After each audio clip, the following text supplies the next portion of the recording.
Disculpa por el inicio tardío de nuestra sesión, pero bueno, espero que podamos disfrutar esta tarde hablando justamente de matemáticas, que esa es justamente nuestra intención.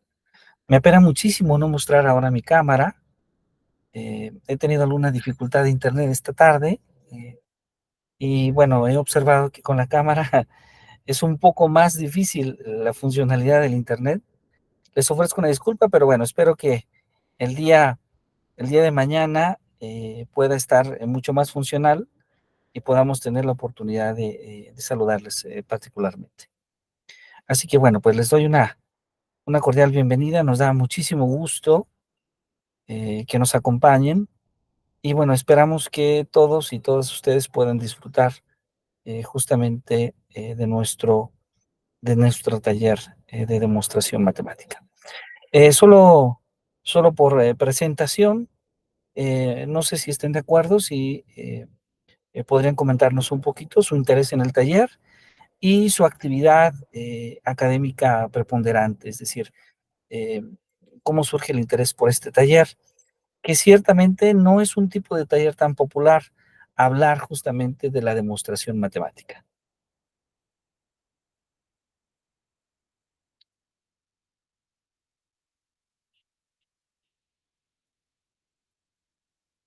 No sé si alguien quiere compartir. Claro que sí, por favor, Manuel, si es tan amable, le agradezco mucho. Hola, buenas tardes. A mí me interesa la parte de la demostración matemática porque yo me dedico a la investigación en el área del control automático. Entonces, lo que se hace es desarrollar y formular estrategias de control y hay que darle el sustento matemático adecuado para poder hacer aplicaciones. Entonces, a la hora de publicar, pues sí nos critican, pues eso, ¿no? Que la parte de la demostración, pues a veces tiene ciertas, bueno, le faltan ciertas cosas que hay que corregir. Entonces, ese es mi interés en el taller. Perfecto, muy bien, muy bien. Pues bueno, yo le agradezco mucho que nos acompañe y deseamos que este taller pueda ser de mucha utilidad en ese sentido. Así que bienvenido y muchísimas gracias. No sé si pueda comentarnos, Matías, bienvenido, muy, muy buenas tardes. Hola, buenas tardes, buenas noches, estoy en Uruguay. Me Buenas pareció muy noches. sugerente la propuesta escribida por allí, porque en general estudiamos cuestiones más de cuestiones matemáticas y no tanto por lo menos en mi caso, sobre cuestiones un poco más metamatemáticas, podría decir, podría ser las demostraciones, sobre la estructura de las definiciones o cuestiones así que, digamos, abarcan a todos los campos de la matemática. Yo soy profesor y, bueno, en esto creo que me puede servir bastante deshilachar un poco la estructura de las demostraciones. Bueno, pues yo les agradezco muchísimo su confianza y nos da mucho gusto que nos acompañen. Y bueno, nosotros hemos diseñado justamente un taller eh, que atiende algunos aspectos conceptuales, que atiende otros aspectos que tienen que ver directamente digamos, de ejemplos de demostraciones matemáticas. En esta primera sesión vamos a hablar un poquito de esas estructuras, porque en efecto la matemática es un campo de conocimiento eh, en el que la comunicación del conocimiento es importante. Una característica muy especial, digamos, muy particular que tiene justamente este campo de conocimiento es el hecho de la necesidad de comunicar los resultados, de comunicar el conocimiento.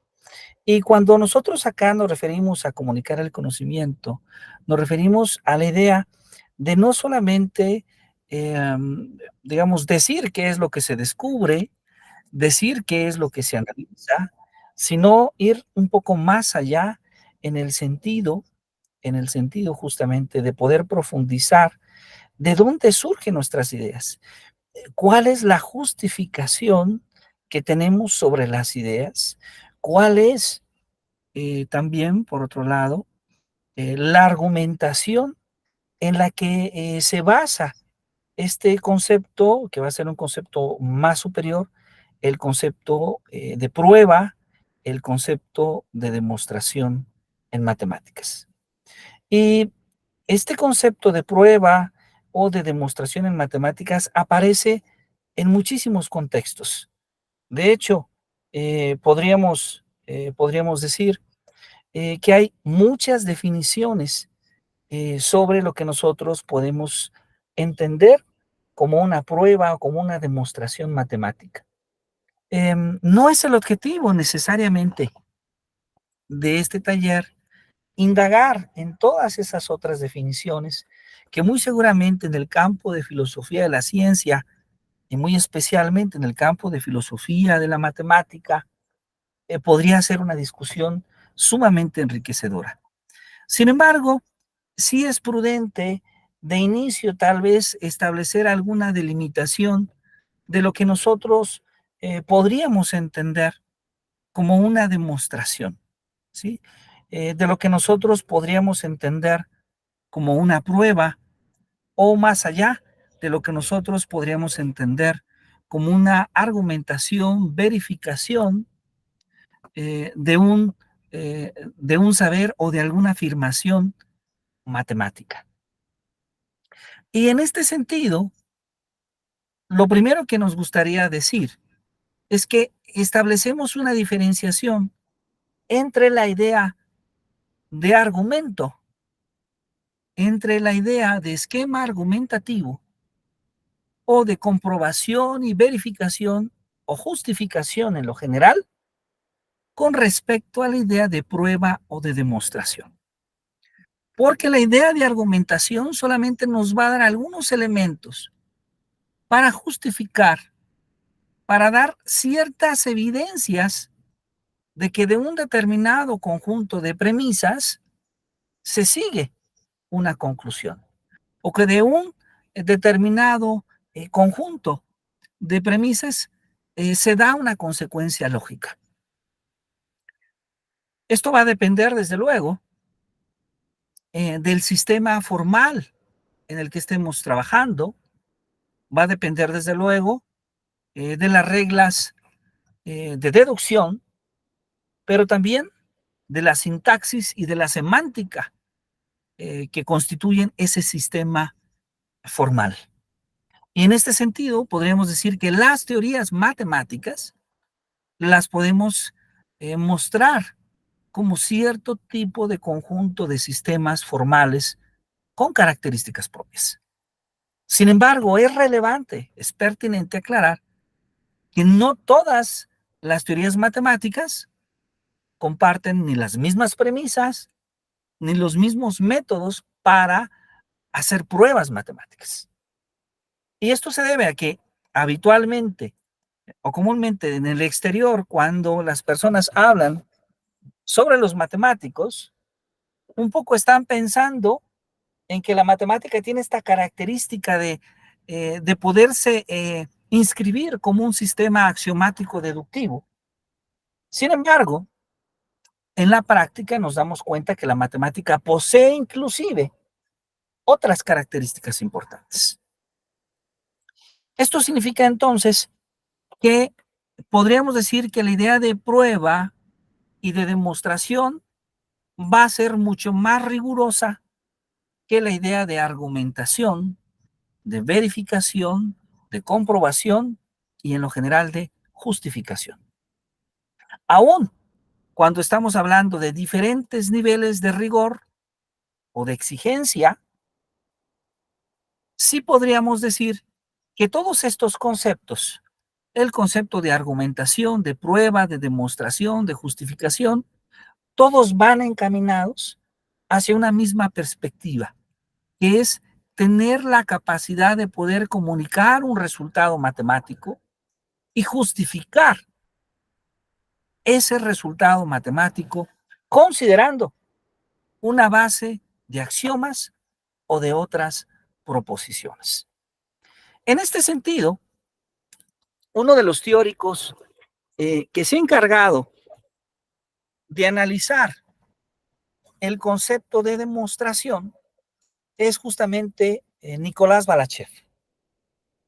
Barachev, que inclusive él habla de otra idea muy interesante que a veces podemos utilizar en la literatura de los textos matemáticos, sobre todo en los textos de la enseñanza de las matemáticas.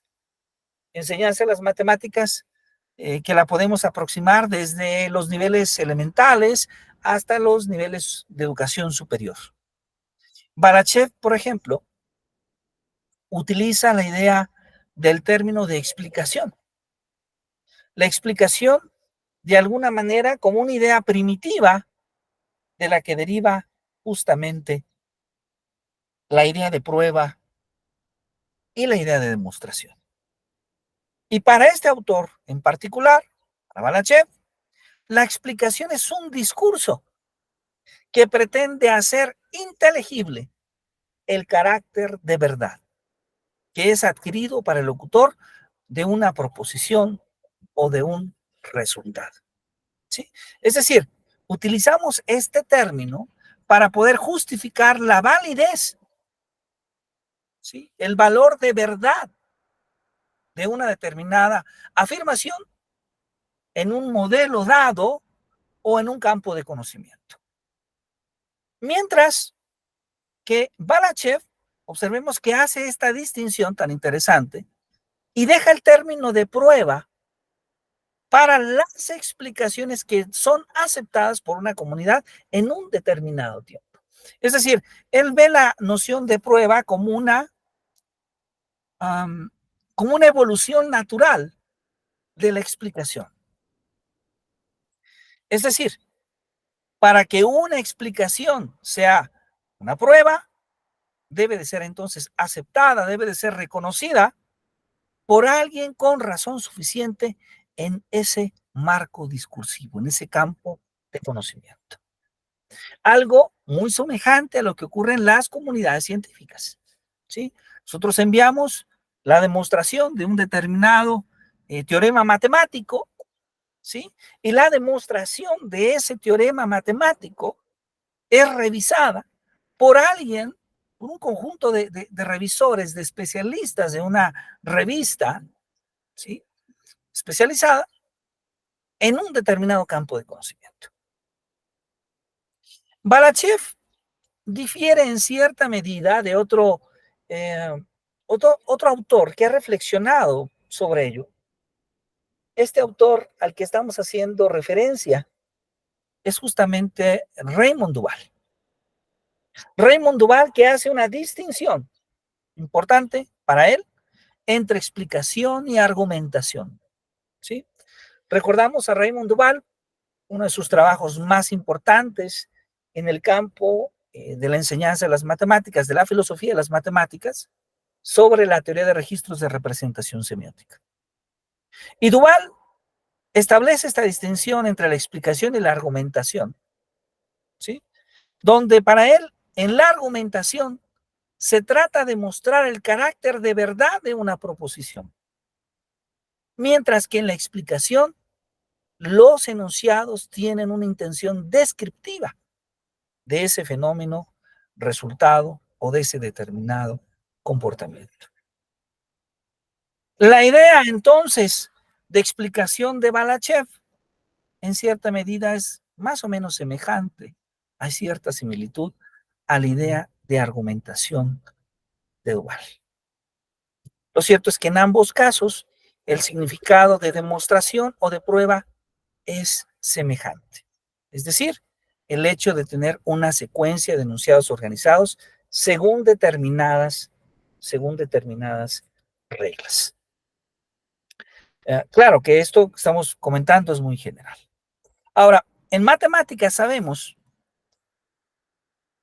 que un enunciado se asume como verdadero o bien se deduce de los que preceden con ayuda de determinadas reglas que son tomadas de un conjunto de reglas bien definidas, cuya validez es comúnmente ya reconocida, ya compartida.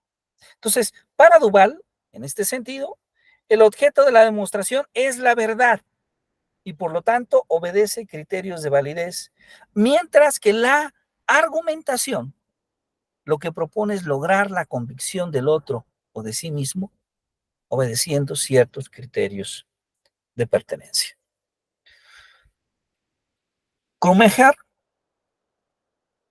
también hace una distinción importante y sigue a otro autor muy interesante, Tolmie, que logra diferenciar entre los argumentos que vamos a llamar analíticos y sustanciales.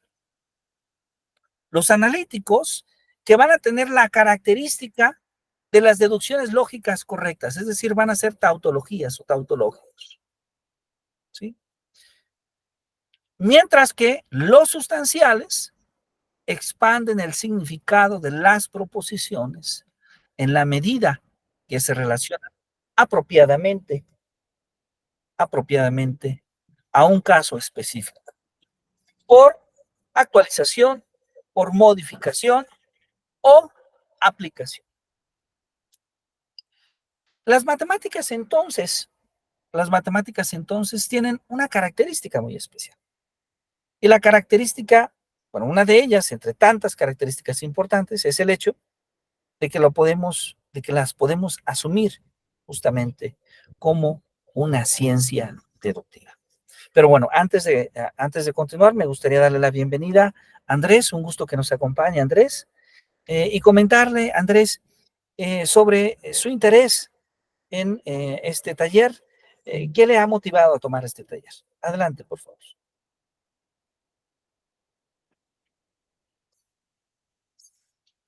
Bueno, hola, hola, ¿se me escuchó? Claro que sí, le escuchamos. Claro que sí, le escuchamos con mucho gusto. Bueno, mi interés es tal vez un poco divergente del foro que advierto que se está concentrando aquí en esta reunión, doctor. Yo soy abogado de formación y me estoy especializando en el tema de la argumentación jurídica, que a su vez tiene un modelo lógico. Claro. Algunos de los conceptos que usted está manejando, pues son base también de, por ejemplo, Toulmin, escuchado al final de Toulmin, forma parte también de la teoría de la argumentación jurídica en cuanto a digamos, la validez de las razones. Es mi interés en tema de ¿cómo se llama? Hay un tema específico dentro del derecho que es la valoración de la prueba. Y dentro del derecho existen diferentes formas de valorar la prueba y los más recientes, los más modernos son lógicos formales. Entonces ese es mi interés, maestro. Muchísimas gracias. Muchísimas gracias. Agradezco mucho su interés y en realidad es muy motivante saber que alguien en el campo del derecho esté interesado, porque en efecto, cuando nosotros observamos estas lógicas clásicas, estas lógicas, como decía García Mainés o Newton da Costa, que aparecen justamente en el campo del derecho, la lógica, por ejemplo, de las acciones, que estudiaría Von Wright o Norberto Bobbio o Hans Kelsen, nos hacen ver justamente cómo el derecho se puede estudiar, analizar desde una perspectiva racional y lógica matemática. Y en efecto, lo que usted ha comentado es correcto. Hay autores que hablan en la argumentación científica y que desde luego de manera importante tienen una contribución en el campo y también de la filosofía del derecho, de la lógica jurídica, por ejemplo. Es que bueno, nos complace muchísimo que nos acompañe y esperamos que puedan también disfrutar de este taller. Muchísimas gracias. Entonces, comentábamos que la matemática la podemos ver en cierta medida como una naturaleza, como una ciencia de naturaleza deductiva.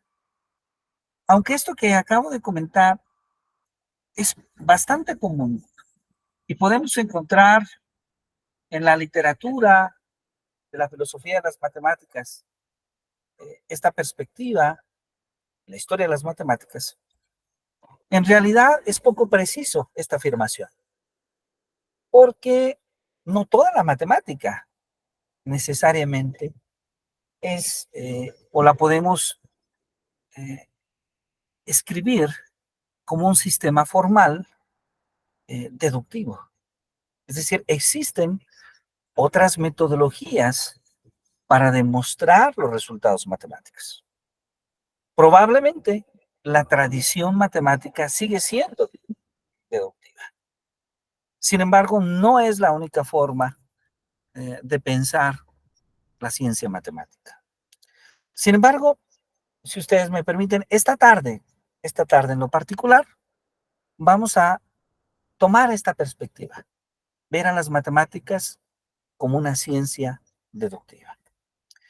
Y esto implica, de alguna manera, que entonces las matemáticas como campo de conocimiento, podemos darle cierta estructura. Una estructura que la hacemos a través de teorías. Es decir, el conocimiento matemático se estructura a través de teorías. Y podemos entender esas teorías como un conjunto organizado de conocimientos verdaderos, ¿sí?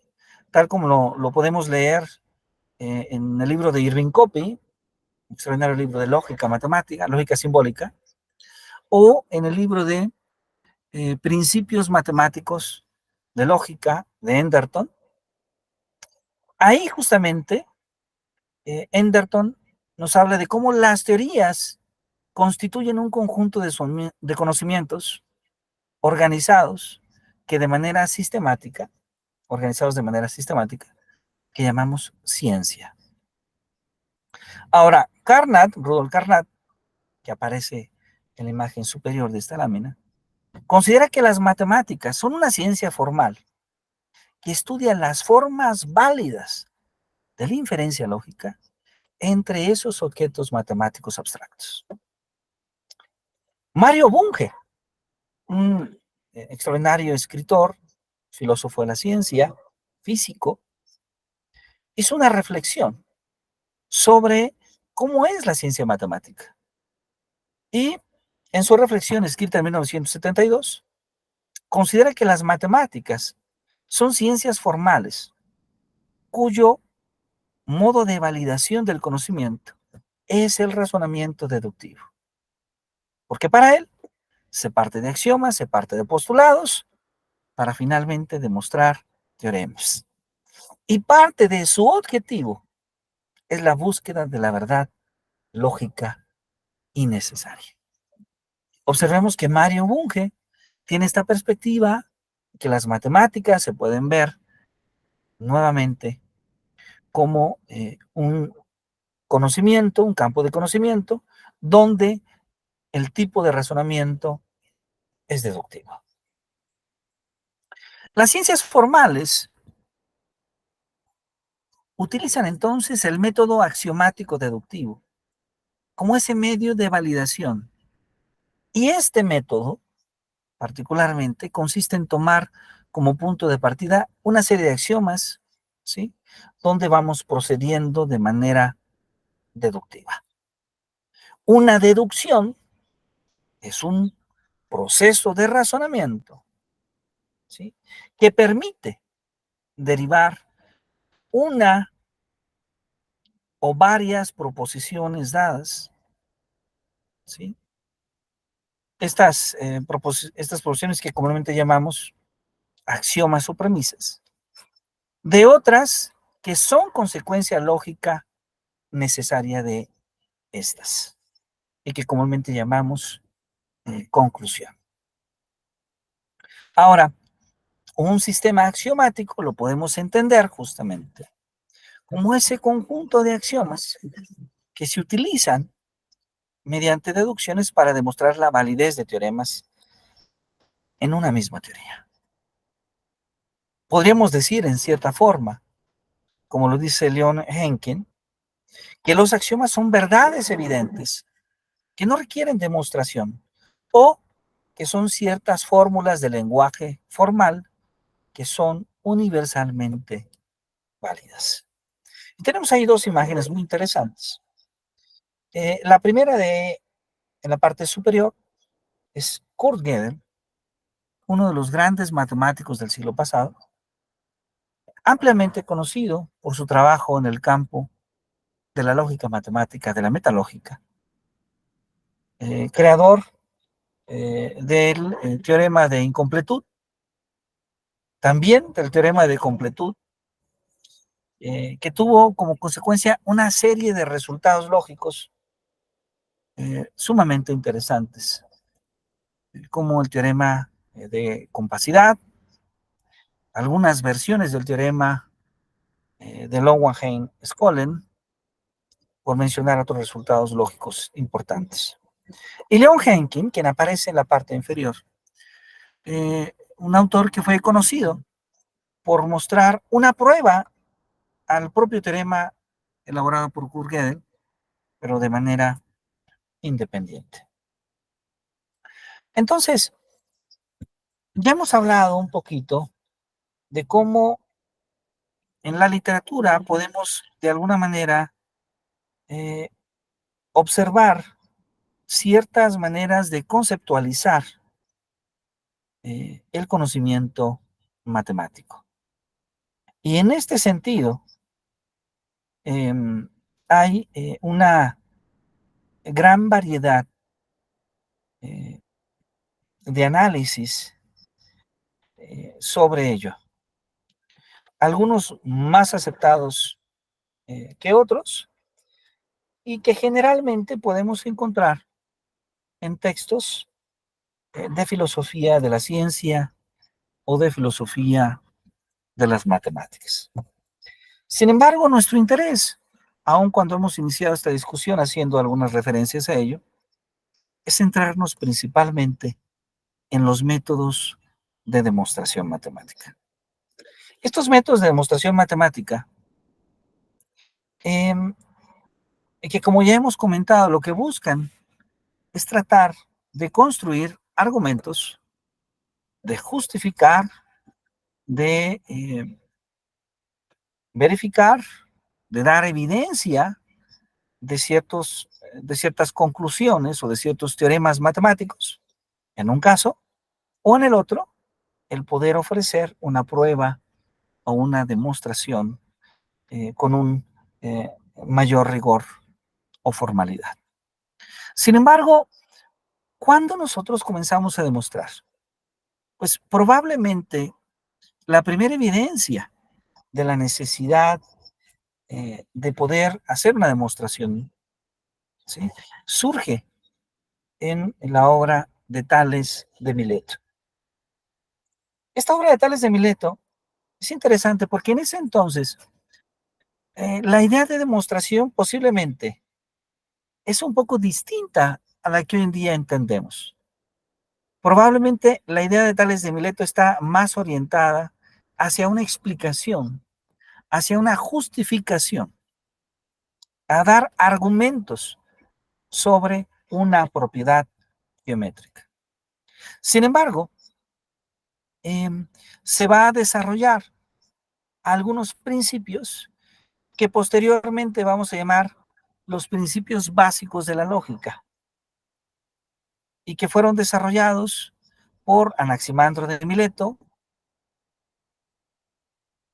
por Pitágoras de Samos, por Heráclito de Feso, por Zenón de Elea, ¿sí?, muy especialmente el principio de identidad de una proposición, al menos en la lógica de primer orden. P es equivalente, es idéntica a ella misma, a P, pero además el principio de no contradicción. Este principio muy importante, porque de lo que nos habla es que en la lógica proposicional, de hecho en la lógica de primer orden, no es posible que de manera simultánea se cumpla P y también la negación de P. Y por otro lado, tenemos a Protágoras de Avellaneda y otros sofistas que van a ir desarrollando el arte de la argumentación. Y claro, un parteaguas en el campo de la lógica, desde luego, va a ser Aristóteles. Aristóteles, que va a desarrollar la primera teoría de la prueba y que además va a sentar las bases para que esta teoría tenga sustento en la lógica clásica y curiosamente también va a sentar las bases para la lógica no clásica. Desde entonces, podemos afirmar que varios filósofos lógicos y matemáticos han estudiado la idea de demostración, la idea de prueba, como un medio que nos permite hacer una prueba formal, una verificación o una comunicación del conocimiento matemático. Y ahí podemos pasar por una lista enorme de grandes personalidades, desde Aristóteles hasta Frege, Wittgenstein, Lukasiewicz, Post, Hilbert, Ackermann, Hayting, Russell, Weihart, Gödel, Jensen, Turing, Wiener, Tarski, Klim, Schurz, Bernays, Frankel, Novikov, Quine, Cohen, Appel, Haken, entre muchos otros más autores que han contribuido de manera importante a desarrollar una teoría de la prueba. Pero entonces, la idea es que con las contribuciones de todos estos autores, nosotros podemos justamente construir algunas demostraciones matemáticas. Y en este taller vamos a permitirnos mostrar algunas estructuras de demostraciones. El día de hoy, como introducción, vamos a mostrar al menos 3 o 4 tipos de prueba y después, el día de mañana, vamos a analizar algunos resultados matemáticos donde logramos ligar la estructura de estas pruebas con los resultados matemáticos. Es decir, los resultados matemáticos como un ejemplo para evidenciar cómo podemos probarlos a través de estas metodologías. Bueno, lo primero que habrá que decir es que podríamos clasificar los métodos de demostración matemática en 2 grandes categorías. Aquellos métodos que vamos a llamar los métodos directos de demostración y otros métodos que vamos a llamar los métodos indirectos de demostración. Bueno, ¿cuáles son estos métodos directos de demostración? Pues un método directo de demostración, ¿sí?, se hace cuando consideramos como verdaderas determinadas hipótesis. Es decir, cuando tomamos como una hipótesis verdadera un conjunto de proposiciones que vamos a llamar H1, H2, hasta Hn, un conjunto finito de proposiciones que asumimos como hipótesis verdaderas y que procedemos a la deducción de una conclusión Q, que es verdadera a través de un proceso lógico deductivo. Es decir, como una cadena de deducciones lógicas. En este sentido, el esquema de demostración, este método directo, es que si se cumple H1, H2, Hn, entonces la consecuencia de ello es Q, que simbólicamente podemos expresar como H1, conjunción con H2, conjunción finita con HN, ¿sí? Implica Q, ¿sí? Entonces, parte del trabajo en este esquema de demostración consiste en demostrar que la proposición H1, conjunción, H2, conjunción, hasta HN, implica necesariamente y suficientemente a Q. Esto es lo que vamos a llamar el método directo de demostración. Y sí, para muchos matemáticos, sobre todo quienes son más rigurosos, más formalistas, este es el ideal de demostración. ¿Sí? Algunos métodos directos de demostración pueden ser constructivos. Y posiblemente hemos escuchado esto en la literatura matemática cuando se nos habla de una demostración constructiva. Cuando la demostración no solamente logra demostrar que aquella afirmación o que aquella conclusión expresada se cumple o es verdadera, sino que además nos permite obtener un método, una manera de demostrarlo, de probarlo. Y este en muchos sentidos resulta ser el ideal de una demostración.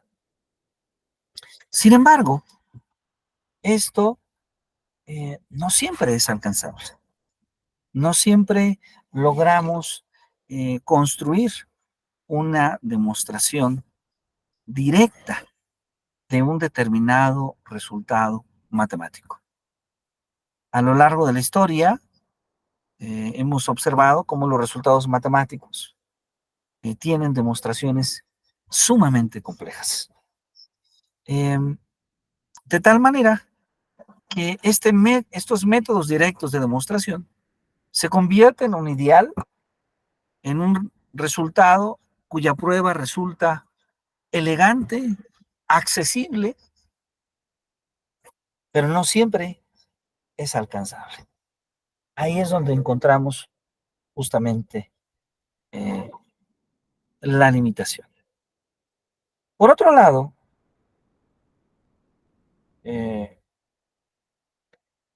tenemos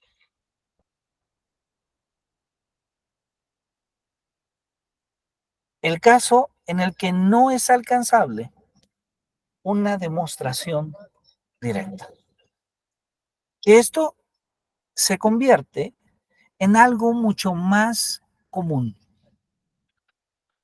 Es decir, aquellos casos en los que no es posible hacer una demostración constructiva y que entonces requerimos de algunos métodos que nos puedan ayudar a hacer una demostración, pero haciendo algunos supuestos o algunas transformaciones adicionales. Por ejemplo, los métodos indirectos de demostración, algunos de ellos pueden ser los métodos por reducción al absurdo o también por contrapositivas. Bueno, ¿en qué consiste la idea de la demostración por reducción al absurdo? Muy probablemente ustedes, como profesores o como alumnos en alguna etapa de su formación, la licenciatura o el posgrado, seguramente han tenido la oportunidad de hacer una demostración por reducción al absurdo. Bueno, lo primero que hay que mencionar es que se atribuye este método al filósofo griego Zenón de Elea. Zenón de Elea, que utilizaba este método en sus argumentos, en sus famosas paradojas, y desde entonces es un método ampliamente utilizado en las matemáticas cuando no es posible construir una demostración directa. El procedimiento general, el esquema de demostración general por reducción al absurdo es el siguiente. Vamos a considerar que nosotros tenemos una proposición de la forma H1, conjunción con H2, conjunción con H3, conjunción con Hn. Si solamente Q. Entonces, vamos a demostrar por reducción al absurdo. ¿Qué es lo que nosotros tenemos que hacer? Paso a paso. Pues, el primer paso es la negación de Q, utilizando las leyes de la lógica. Es decir, estamos haciendo justamente la negación de Q. Sí, Andrés, por favor, adelante, si es tan amable. Maestro, perdón, espero no salirme como el tema, pero para aterrizar estas dos formas de demostración, ¿estaríamos hablando que el directo es el ponendo ponens y este de negación sería el tolendo tolens? Hablando en cuanto a lógica deductiva. No exactamente. Sin embargo, las estructuras son muy semejantes, pero no exactamente. Porque lo que vamos a ver particularmente en la reducción al absurdo es que si yo quiero demostrar básicamente una proposición, voy a negar la segunda parte de la proposición y voy a demostrar que esta no puede ser verdadera. Y en consecuencia, lo que obtengo es que la primera proposición sí puede ser verdadera. Vamos a hablar del esquema y a lo mejor ahí se aclara un poco mejor la duda. Es decir, nosotros tenemos H1, conjunción con H2, conjunción con Hn, sí solamente Q. Entonces, el primer paso es negamos la conclusión Q. Ahora, el conjunto de hipótesis, recordemos, H1, H2, Hn, a este conjunto, vamos a agregar la negación de Q. ¿Sí? Es decir, ahora tenemos H1 y H2, Hn y la negación de Q. Añadimos a la negación de Q como hipótesis. Tercer paso, del conjunto de las hipótesis enunciadas, ¿sí?, en el paso anterior, vamos a obtener una contradicción evidente. Es decir, una contradicción es una proposición que es falsa en todas sus interpretaciones.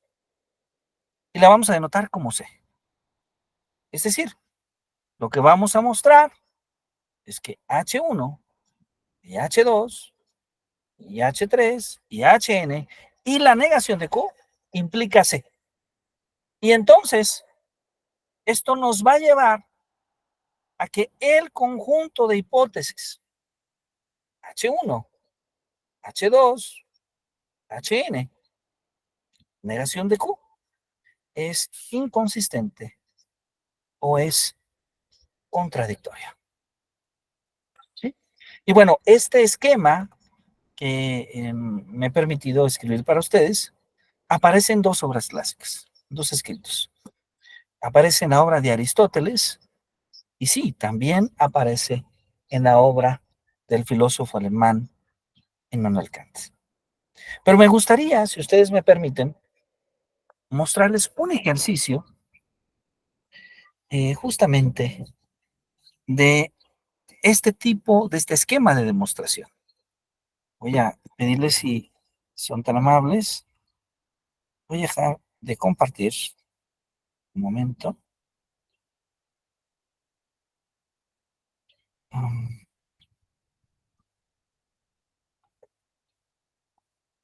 Ahí está. Voy a dejar de compartir un momento. Y ahora voy a volver a compartir en un momento.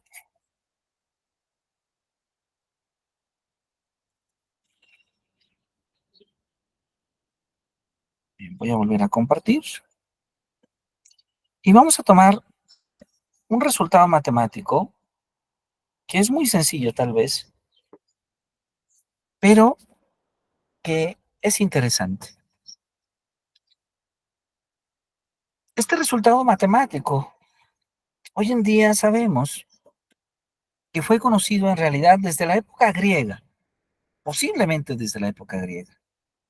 Sin embargo, fue un resultado matemático del cual se escribió muy poco en esta época. Y asumimos que esto se debe principalmente al hecho de que Pitágoras, el gran maestro griego, asumía desde una perspectiva la idea de que el número representaba la perfección.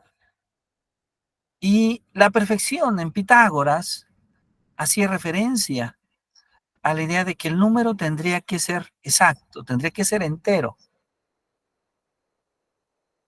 El número tendría que ser inclusive, preferiblemente racional si no fuera entero. Esta idea de Pitágoras, para algunos historiadores de las matemáticas, hace ver con la intencionalidad de no mostrar la existencia en esa época de los números irracionales. Sin embargo, del propio teorema cuyo nombre se tiene, se puede demostrar la existencia de los números irracionales y muy especialmente la existencia de un número irracional. Entonces, podemos pensar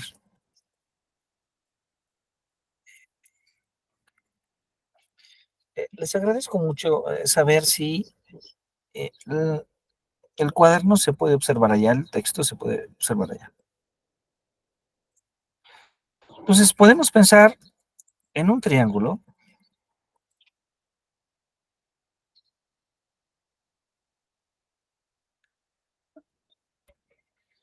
cuyos catetos, está mal escrito triángulo, cuyos catetos tienen longitud 1. Entonces, podemos pensar en este triángulo, ¿sí? Entonces, ¿cuál es el valor de su hipotenusa?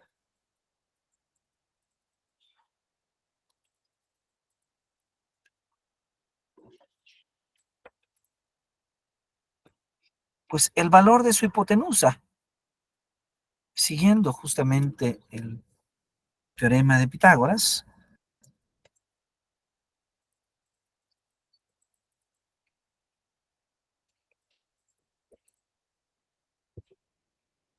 deberá de cumplirse que si la hipotenusa, si la longitud de su hipotenusa es h, pues entonces tendría que cumplirse que el cuadrado de la hipotenusa es igual a la suma de los cuadrados de los catetos. Es decir, que h al cuadrado tendría que ser igual a 1 al cuadrado más 1 al cuadrado. Entonces, 1 al cuadrado es 1, más 1 al cuadrado es 1, 1 más 1 es 2. Entonces, en consecuencia, la longitud, voy a escribirlo de esta manera, la solución de la ecuación, esta ecuación que se plantea, que nos dice que h al cuadrado es igual a 2, es justamente la ecuación que nos dice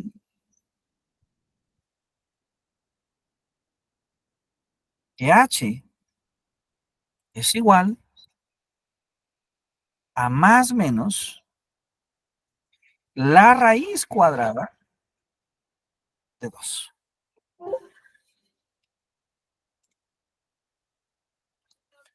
La raíz cuadrada de 2. Ahora, especialmente podremos decir lo siguiente. Si definimos que la distancia es siempre positiva,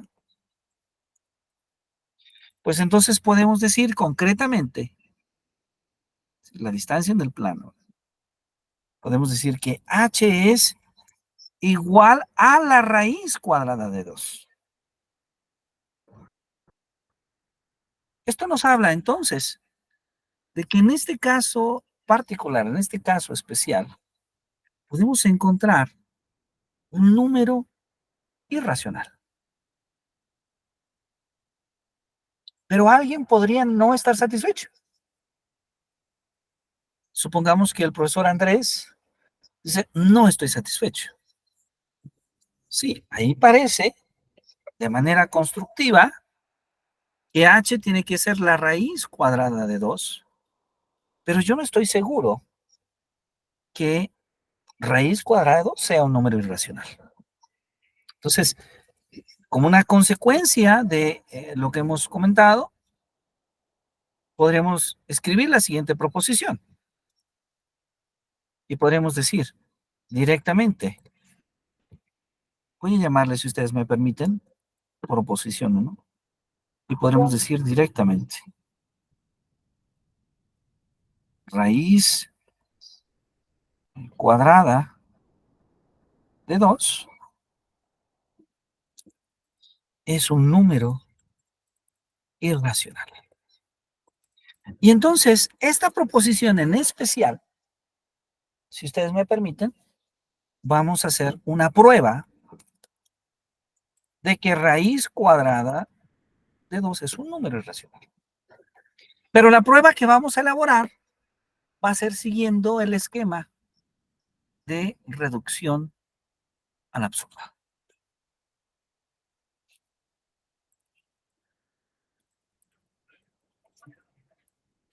Vamos a construir un modelo de prueba que comúnmente llamamos semiformal. Es decir, no es completamente formal, porque no vamos a hacer una prueba lógica. Para ello sería necesario en nuestro taller definir ciertas propiedades de los sistemas formales.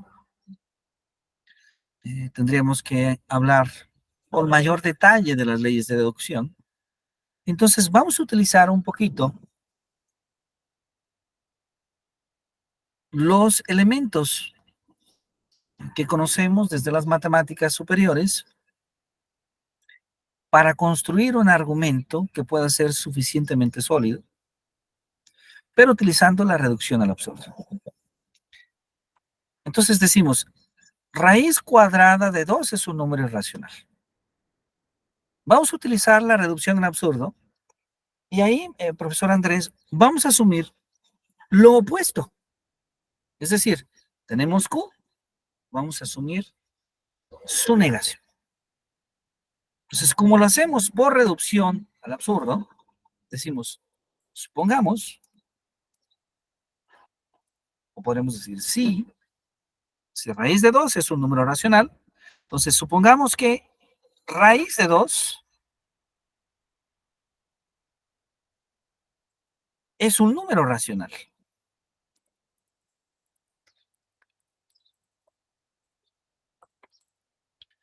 Ahora, ¿qué significa esto? Bueno, pues si raíz de 2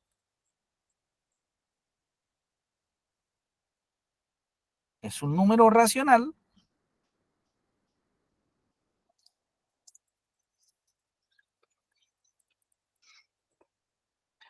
entonces se puede escribir como el cociente de dos números enteros con denominador distinto de 0. Es decir, si raíz de 2 es un número racional, entonces raíz de 2 se puede escribir como el cociente de dos números. Si ustedes me permiten, vamos a llamarles X y Y, sin pérdida de generalidad, donde X y Y, voy a escribir aparte, con X y Y, números enteros, y Y distinto de 0. Entonces, lo que estamos haciendo es suponer la negación de la afirmación. Estamos suponiendo que raíz de 2 es un número racional. Entonces se puede escribir como el cociente de dos números enteros, particularmente teniendo a Y distinto de 0. ¿A dónde nos debe llevar esto? A una contradicción. Esto nos debe llevar a una contradicción. Y al llevarnos a una contradicción, esto lo que significa es que entonces la afirmación de que raíz cuadrada de 2 es un número racional es verdadera. Bueno, entonces, si la raíz cuadrada de 2 es igual a X sobre Y, ¿sí?, con Y distinto de 0, ¿sí?, pues lo que tenemos es que una manera de quitar esa raíz es elevando al cuadrado tanto el lado izquierdo de la ecuación como el lado derecho de la ecuación. Es decir, esto nosotros lo podemos escribir como el cociente de la raíz cuadrada de 2 al cuadrado, pero si elevamos el lado izquierdo al cuadrado, tenemos que elevar el lado derecho, lo que significa entonces que tenemos un cociente donde en la parte superior tenemos X elevado al cuadrado y en la parte inferior tenemos Y elevado al cuadrado.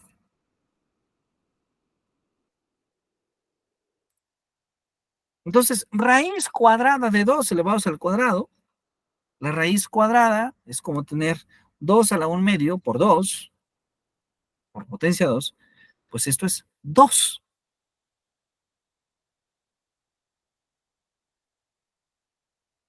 ¿Que es igual a quién? A X cuadrada sobre Y cuadrada.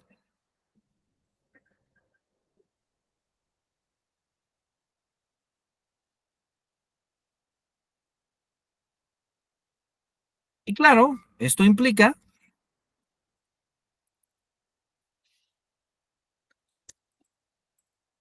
si 2 es igual a X cuadrada sobre Y cuadrada, esta Y cuadrada que está dividiendo pasa multiplicando y la opción que tenemos es que entonces tenemos 2 por Y cuadrada es igual a X cuadrada.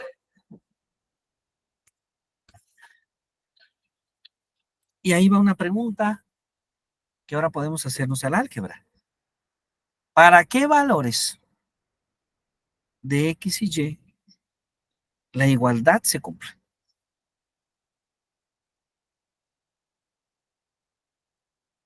¿Para qué valores de X y Y la igualdad se cumple? Y claro, recordemos que X y Y son números enteros. ¿Se cumple para algún valor en especial? ¿Hay algún valor de X o de Y en el que esta ecuación se cumpla?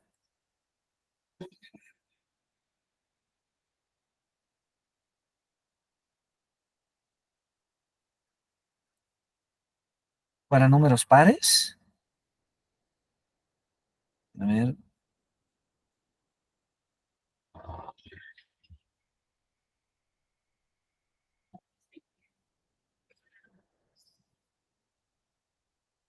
¿Para números pares? A ver qué me dicen los demás. ¿Solo se cumple para números pares?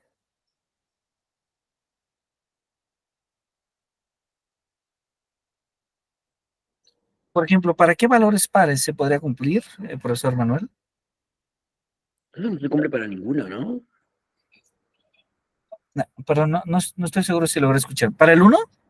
No, no, que no se cumple para ninguno.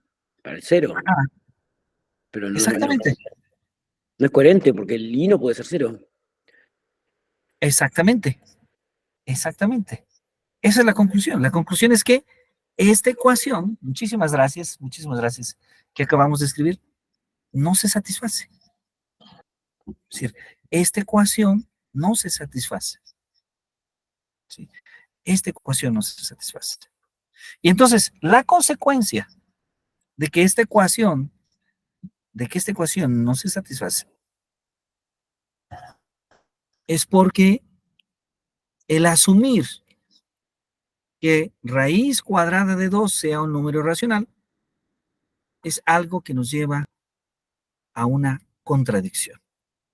Es decir, no hay valores X y Y enteros para los que se satisfaga la ecuación. Este es el punto importante. En consecuencia,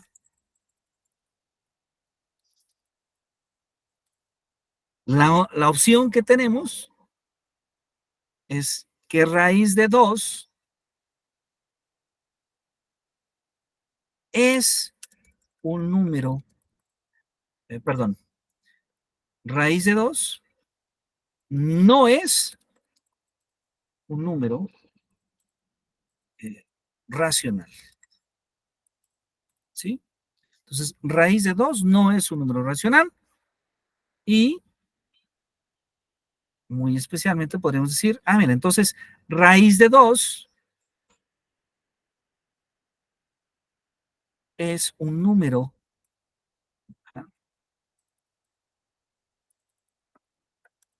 irracional. Y entonces, ahí estamos utilizando esta idea de la reducción al absoluto. Adelante, profesor Manuel, para servirle a sus órdenes. Sí, muchas gracias. Por ejemplo, en el caso de que P, diga, en este caso X, fuera de la forma 2K, al elevarlo al cuadrado, pues quedaría 2K, 2 al cuadrado por K al cuadrado. Eso si pues ocupamos las propiedades de los exponentes, nos quedaría 2 por 2 por K al cuadrado. Entonces eso ya haría que X al cuadrado sea un número par. Y también estamos partiendo de la suposición que es una fracción irreducible, ¿no? O sea que su máximo común divisor debe ser igual a 1. Entonces ya no sería irreducible esa fracción. Perfecto. A ver, ¿me podría repetir el valor, por favor, si es tan amable? Sería X igual a al cuadrado. X al cuadrado. Bueno, X es igual a 2K. A 2K. X igual A 2K. a 2K. Con K es un entero, ¿no? con K un número entero. Vamos a revisarlo con mucho gusto. A ver, K, que es un número entero. Entonces, bueno, si nosotros tomamos estos valores, tenemos que 2y cuadrada sería igual a 4k cuadrada, ¿es correcto? Sí, ¿Mm? Sería igual a 4k cuadrada. que Am, sería igual a 2 por 2k cuadrada. y será igual a 2, ajá, por 2k cuadrada.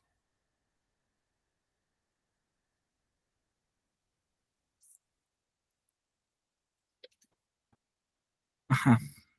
Pero lo que nosotros queremos mostrar es que entonces puede haber algún valor de k y de y en el que k y de y siendo distintos de 0, esta ecuación se cumple, ¿verdad? Mm, Y entonces la pregunta sería, ¿cuál es el valor que tendría que tener k y que tenía que tener y? mm,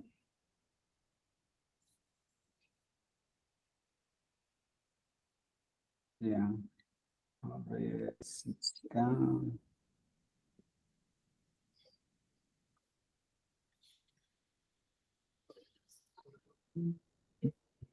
Para que se diera la igualdad de la ecuación. A ver, si K vale 1. ¿Ok? Podemos tomar este valor, claro que sí. A ver, si k es igual a 1 y si y es igual a... Entonces, sería 1 por 2, son 2 por 2. Y claro.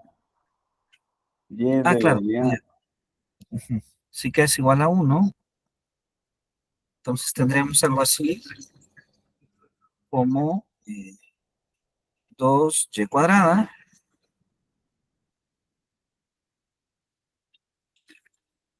que es igual a 4. Sí, ujú, ¿verdad? sí, Ujú. Entonces, y es igual, perdón, voy a ponerlo así paso a paso, y cuadrada es igual a 4 sobre 2. ujú. Sí, volvemos otra vez al Es problema, ¿no? 2. Que es raíz de 2. Exactamente. Ese es el problema. El problema ahí es que nos queda que y es una raíz cuadrada de 2 y queremos que y sea entero. Bueno, esta demostración yo la he revisado desde ese punto de vista, ¿no? Llegar a la contradicción es, pues, obtener que Y, pues, al tener esa estructura, como X es igual a 2K, entonces X al cuadrado es igual a 2 por 2K al cuadrado. Entonces quiere decir que debería ser un número par. X debe ser un número par. Entonces, si Y es un número, Y al cuadrado es un número par, porque aquí se puede ver, ¿no? 2Y al cuadrado es igual a 2 por 2K al cuadrado. Si dividimos todo entre 2, pues queda Y al cuadrado es igual a 2K al cuadrado. Entonces repite que Y solita también tendría que ser tendría que ser par. Por lo tanto, X y Y son pares, entonces su máximo común divisor tendría que ser 2. Y ya ahí está la contradicción, porque partimos de que raíz de 2 debe de poder representarse como una fracción irreducible. Correcto, correcto, correcto. Muy No sé bien. si mi esté mal.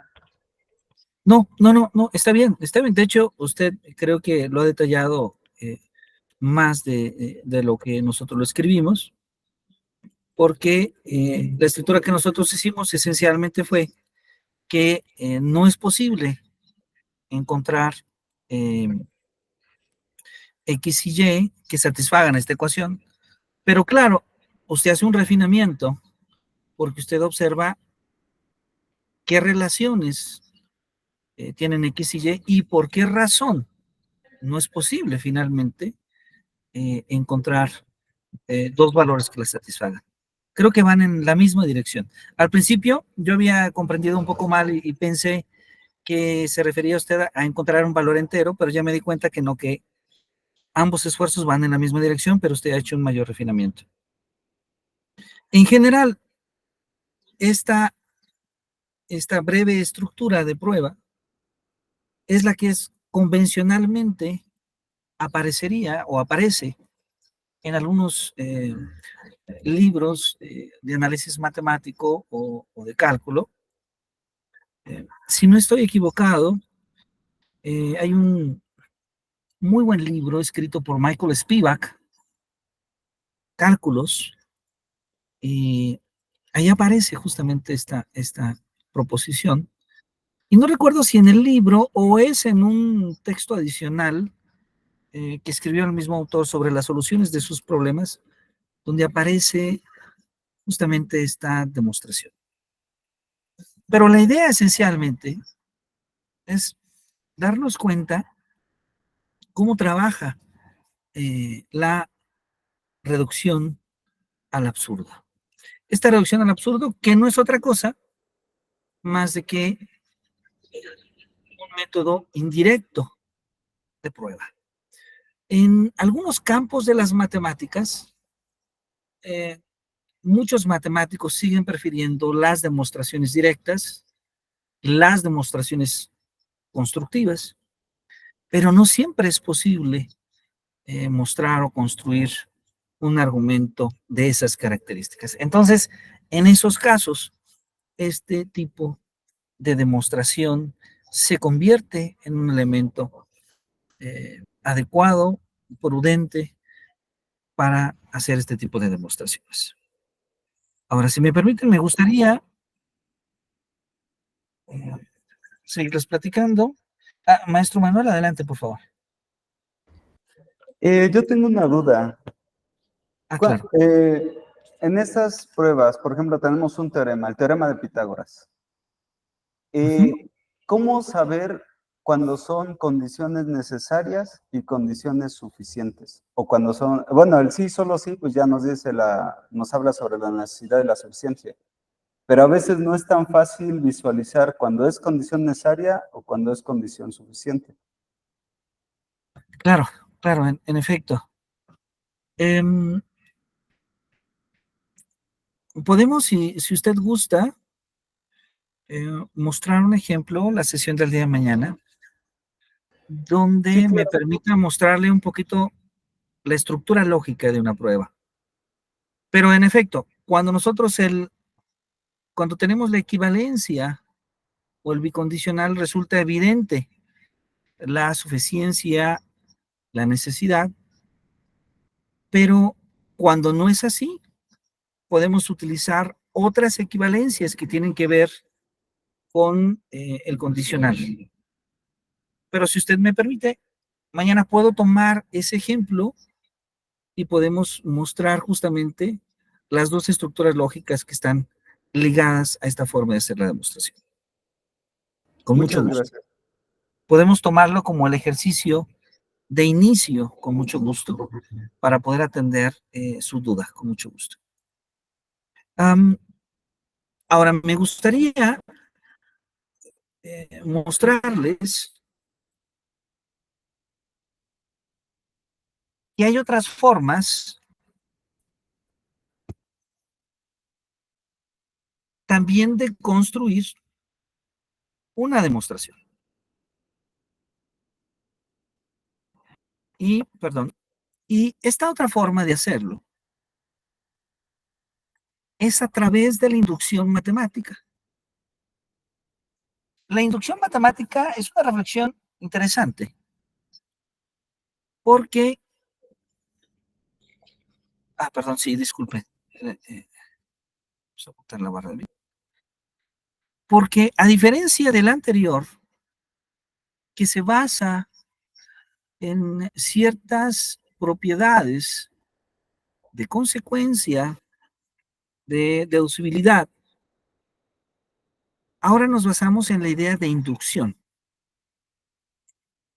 la idea de que una propiedad se cumple en un conjunto para un determinado número de elementos de ese conjunto.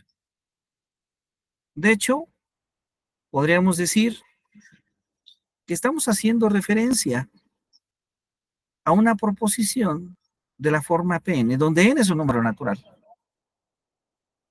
Y entonces, si nosotros tenemos que n y n0 son números naturales, tales que n es mayor que n0, se puede verificar que la proposición se cumple cuando n es igual a n0. En este caso, se enuncia por hipótesis de inducción que Pn es justamente verdadera para algún número natural n igual a k.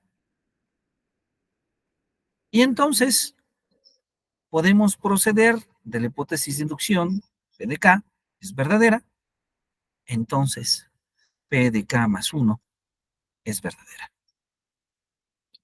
La conclusión entonces es que P de n es verdadera para todo n cuando n es mayor que n0. Y este método que se aplica en diferentes momentos de las pruebas matemáticas, en realidad se debe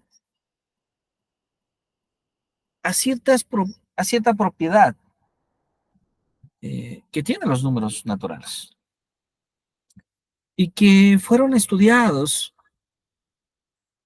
por Giuseppe Peano. De hecho, Giuseppe Peano define de forma axiomática al conjunto de los números naturales, primero estableciendo que el primer número natural es el 1. Los naturales comienzan en el 1. Segundo, que para cada número natural, n, existe un sucesor que llamamos Sn y que además ese Sn es n más 1. Entonces, para el 1, su sucesor es 1 más 1, que es 2. El 2 tiene sucesor 2 más 1, que es 3. El 3 tiene sucesor 3 más 1, que es 4. Y así podemos continuar construyendo sucesores de un número natural. Pero además, el sucesor es único. Es decir, si ese es el sucesor de un número n, si ese n, perdón, es el sucesor de un número n, si ese m es el sucesor de un número m, ambos naturales, pues entonces n debe de ser igual a m. El sucesor es único. Pero además,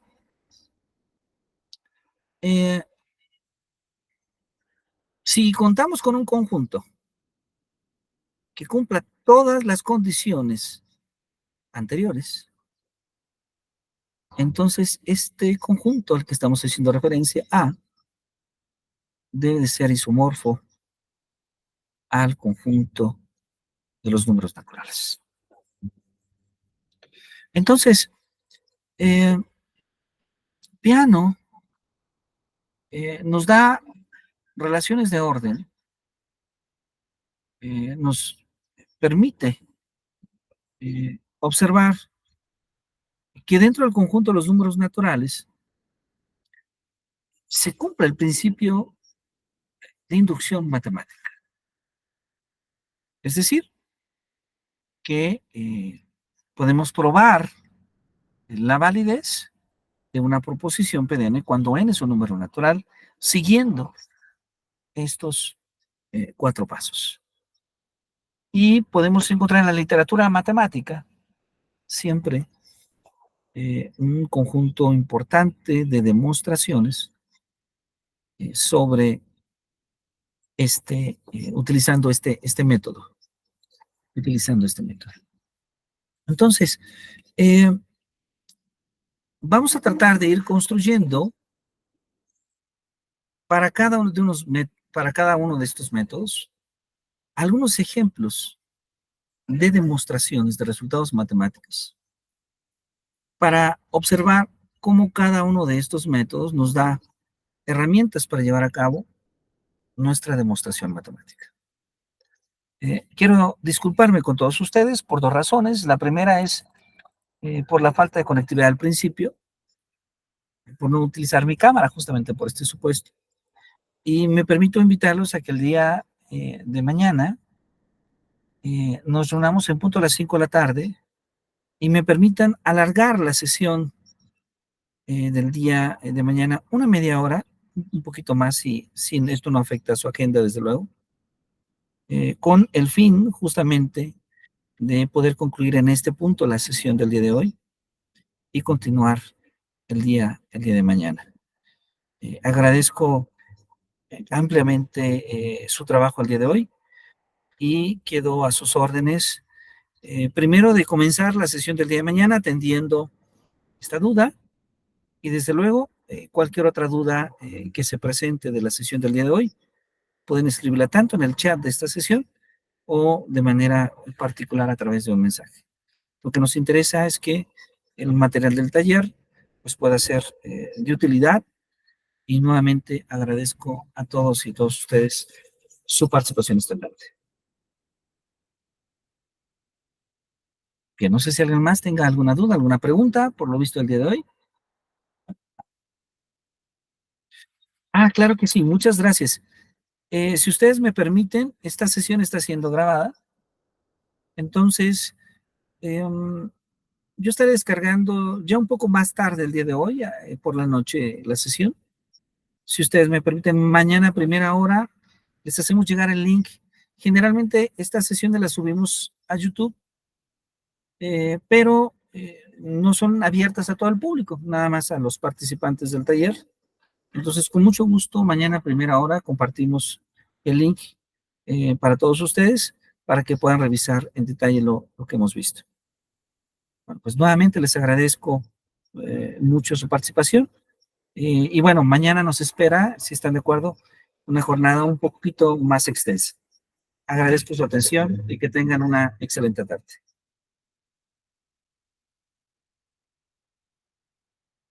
Muchísimas gracias. Muy buenas.